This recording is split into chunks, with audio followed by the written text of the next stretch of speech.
On the night of March 2nd, 1944, a freight train pulled out of Naples carrying over 600 passengers through the mountains of southern Italy. It entered a tunnel just after midnight. By dawn, more than 500 of those passengers were dead. There had been no collision, no derailment, no explosion. But how does a train kill over 500 people without ever crashing? And how does a disaster that large simply vanish from the historical record? It was 1944, and southern Italy was caught between two wars. Allied forces had invaded the year before, pushing German lines northward past Rome. Mussolini's fascist government had collapsed, and the southern half of the Italian peninsula was now under Allied military administration. Liberation should have meant relief. Instead, it looked more like slow starvation. Cities like Naples had been hammered by years of aerial bombardment, their supply chains shattered. Food was scarce, and what little existed was rationed under authority of the Allied military government. For ordinary families, survival now meant finding food wherever they could. People in Naples, Salerno, and the surrounding coastal towns began looking inland. Farms across Basilicata and the rural provinces beyond the mountains still had crops, livestock, and olive oil. But getting there wasn't simple. Only one scheduled passenger service ran between Naples and Potenza, the regional capital of Basilicata, and it operated just twice a week, on Wednesdays and Saturdays. For a city of hundreds of thousands with empty cupboards, 2 trips a week was nothing. So people found another way. They climbed aboard freight trains, dozens at first, then hundreds at a time, packed into open goods wagons or pressed against the walls of boxcars in total darkness. Some sources suggest there was even a black market in unofficial tickets. Railway workers, overwhelmed and underpaid, largely looked the other way. This wasn't a secret. Allied reports from the period describe Italian civilians clinging to rooftops of rail cars, sitting with their legs draped over the buffers between wagons, ducking at the last second to avoid being crushed by the arched ceilings of mountain passages. Riding those cars was dangerous in a dozen ordinary ways. What nobody anticipated was how all of those dangers would converge on a single night, in a single stretch of track, with catastrophic precision. Train 8017 was a freight service assigned to the Battipaglia to Potenza route along the Battipaglia-Metaponto Railway. On the afternoon of March 2nd, it left Naples, heading southeast along the coast, pulled by an electric locomotive through relatively flat terrain around the Bay of Naples.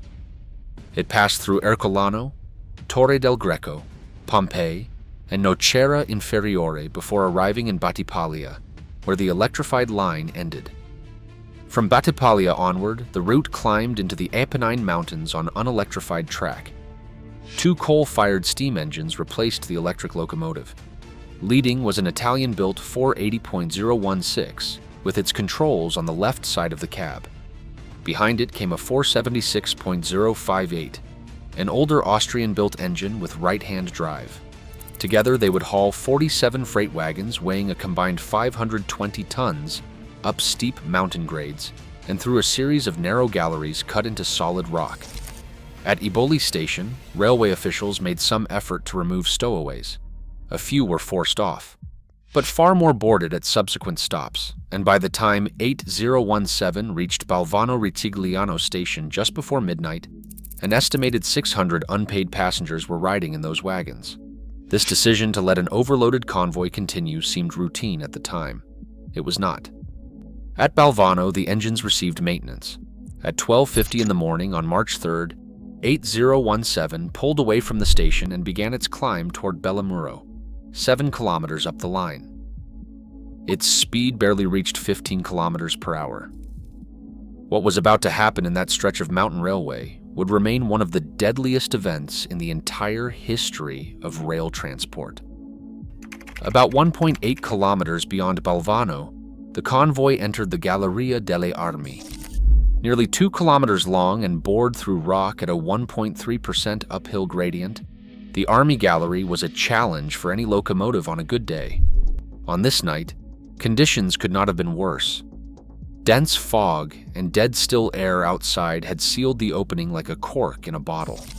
No wind meant no ventilation. and a previous freight had passed through shortly before, leaving residual smoke hanging in the darkness. What happened next inside that 2-kilometer stretch of rock still does not fully add up, even 80 years later. Inside that gallery, the rails were slick with condensation. Locomotive wheels began to lose traction despite the use of sandboxes. Both engines strained against the overloaded wagons, their fireboxes burning through coal at maximum output. Speed dropped to a crawl. Then it dropped to 0, with all but the last 2 cars swallowed inside. The engine men tried to restart. Each attempt meant more coal shoveled into the fireboxes, more exhaust pouring from the smokestacks into the narrow, airless space. And here, fuel quality became the difference between a stall and a mass grave. Wartime shortages had forced the railway to burn a low-grade coal substitute that produced less heat, less power, and far more carbon monoxide than standard fuel. Carbon monoxide is colorless and odorless. It binds to hemoglobin in the bloodstream roughly 200 times more aggressively than oxygen does. At sufficient concentrations, it kills without any warning. No smell, no burning sensation, no coughing fit. A person breathing high levels simply becomes drowsy, confused, and loses consciousness. Death follows quickly and quietly. In the darkness of a freight wagon, packed among strangers, most of the passengers aboard 8017 would not have noticed anything unusual. They were asleep. They simply never woke up. 2 steam engines were running at full power in a sealed passage, burning cheap fuel already known to produce excessive amounts of poisonous gas. How fast would those concentrations have risen? Based on what rescuers later described, the answer is faster than anyone aboard could have reacted, even if they had been fully awake. At some point, the driver of the rear locomotive realized what was happening. He reached for the reverse gear, trying to drag the wagons back out into open air. But he never completed the maneuver. Carbon monoxide overwhelmed him before his hand could finish the motion, and he collapsed at the controls. What made this moment inside the smoke-filled cab irreversible was a mechanical mismatch that nobody had thought to worry about. The Austrian-built 476 and the Italian 480 came from different engineering traditions. One placed its controls on the right side of the cab, the other placed them on the left. Both drivers sat on opposite sides of their respective cabs, facing away from each other, blind to each other through the smoke. While one man tried to reverse, the other was still pushing forward. The 2 machines worked against each other, and neither moved the convoy a meter in either direction. Crew members lost consciousness one after another. The firemen went down over their shovels, lungs filling with gas they could not detect. Drivers slumped forward at their stations with their hands still on the controls. Behind them, in wagon after wagon, hundreds of passengers slipped from ordinary sleep into something they would never wake from. Rescuers who entered the gallery hours later described faces that looked calm, almost restful, with only faint traces of blood at the nostrils. Some passengers closer to the rear of the convoy, where the air was marginally cleaner, did try to escape. They climbed out of wagons and staggered along the tracks toward the mouth of the gallery. Most collapsed before reaching it. Their bodies were found scattered along the rails, frozen in mid-stride. A few who had managed to climb higher in the wagons, where the hot gas had not concentrated as thickly, survived long enough to be found unconscious by rescuers the next morning. The brakeman survived. His brake car was among the last 2 wagons that had not fully entered the passage, sitting in open air at the tail. He noticed something was wrong when train 8017 failed to move and strange sounds drifted forward through the darkness. He climbed down, walked toward the entrance, and saw enough to make him turn back. You would think someone at the stations on either end would have raised the alarm when a 47-wagon freight did not show up on schedule. Nobody did. In the chaos of wartime rail operations, a delayed service was the norm, not the exception. Walking 1.8 kilometers back to Balvano Ritigliano station through the dark, the brakeman arrived at approximately 5:10 in the morning and delivered a message to the assistant station master, Giuseppe Salonia. Accounts differ on his exact words. One version has become inseparable from this story. He reportedly said, "They are all dead." More than 4 hours had passed since train 8017 stalled. At 5:25, a single rescue locomotive reached the gallery entrance. Its crew could hear the stalled engines still idling inside, their fireboxes slowly burning down. But they could not extract the convoy. Bodies on the tracks blocked any movement through the enclosed tunnel. A second rescue effort arrived at 8:40 in the morning, including Red Cross personnel and military staff. They managed to haul train 8017 back to the station platform. What they found confirmed the worst. Hundreds of bodies, many still seated or lying in the positions they'd occupied in sleep, filled every wagon. Of the roughly 600 passengers aboard, Italian authorities would eventually record 517 deaths and 90 cases of poisoning.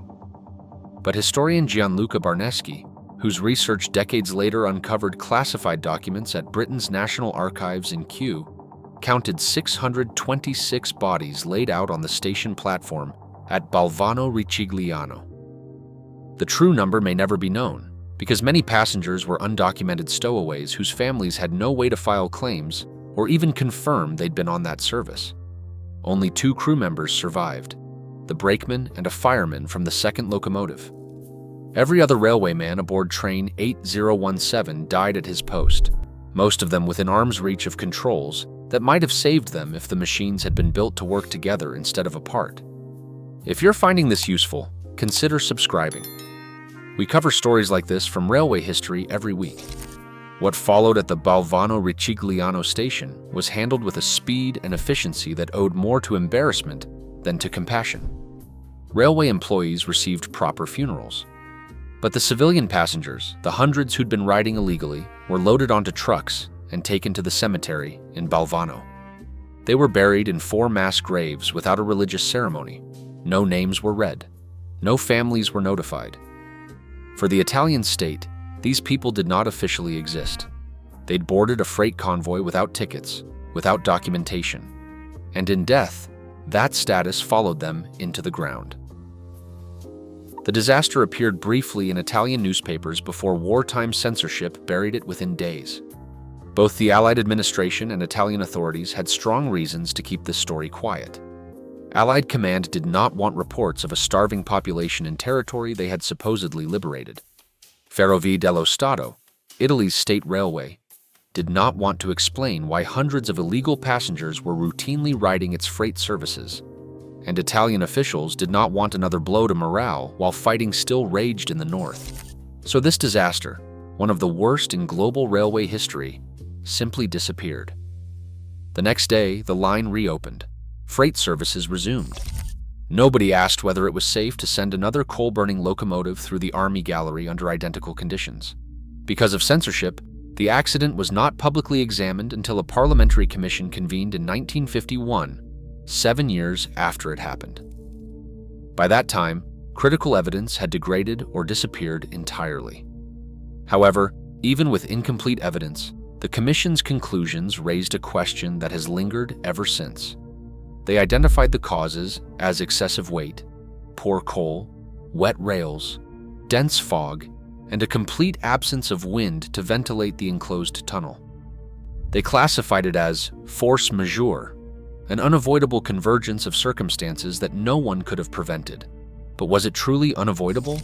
Or was it a disaster that had been building for months, visible to anyone willing to look? Nobody was prosecuted. Ferrovie dello Stato denied all liability, arguing that the wartime administrative structure made it impossible to determine who bore responsibility for any particular service on any given night. The commission did note that station masters at Balvano and Bellamuro should have acted sooner when the convoy failed to appear on their road maps. But in the wartime confusion, delays of 2 hours or more between those 2 stations were routine. Nobody expected trains to run on schedule. The system that was supposed to catch a missing freight service simply did not exist in any meaningful way. But here is what the commission chose to overlook. A nearly identical incident had occurred on that very railway line just weeks earlier. In February 1944, a man on the Battipaglia-Metaponto route was poisoned by exhaust from an identical type of low-grade coal. He fainted, fell between the engine and the tender, and was crushed to death. No corrective action followed, no warnings were issued. Train 8017 ran through those mountains barely a month later, burning fuel from identical stockpiles, hauling an equally impossible load. If anyone had stopped to ask whether that February death was a warning sign, this would be a very different story.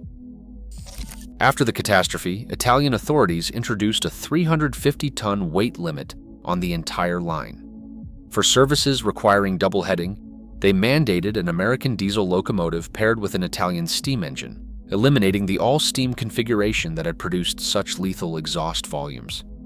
A permanent guard post was established at the southern exit of the Army Gallery, and no freight was permitted to enter until fumes from any prior passage had fully cleared. That guard post remained operational until 1959, when steam locomotion was banned from the line entirely. Full electrification did not arrive until 1994, a half-century after the catastrophe. Barneski published his findings in a 2005 book, drawing on classified Allied documents he had located at the National Archives in Kew, London. An Italian television documentary followed. Survivors and witnesses contributed their accounts, and for the first time, the full scope of what happened that night reached a broad audience in Italy. But why did it take 60 years for someone to uncover a disaster that killed more than 500 people? In 2017, a British newspaper called it the Titanic of train disasters, a catastrophe of staggering scale that had been deliberately erased from public memory. The answer lies in the fact that every institution involved, the Allies, the Italian government, and the railway, had more to gain from silence than from the truth. Today, the Army Gallery still stands along the old Battipaglia-Metaponto railway. The cemetery at Balvano still holds 4 mass graves. Families of the dead were eventually classified as war casualties and given compensation, though it took more than 15 years to arrive. A report from the U.S. Army's 727th Rail Operations Battalion, published in 1948, contained a line that may be the most honest assessment ever written about that night. It read, "Probably never in the history of railroading has there been a catastrophe such as occurred at Balvano. Over 500 people boarded a freight service to buy food for their families and never came home. There was no crash, no derailment, no fire, no twisted steel. Just a long, dark passage through a mountain and air that turned lethal while they slept. The question that lingers is not what went wrong. Everything went wrong. The question is why, when the same conditions had already killed a man on the same route weeks before, nobody stopped the next service from going in. If stories like this one stay with you, we cover more forgotten chapters from railway history every week. The video on screen goes deeper into another one.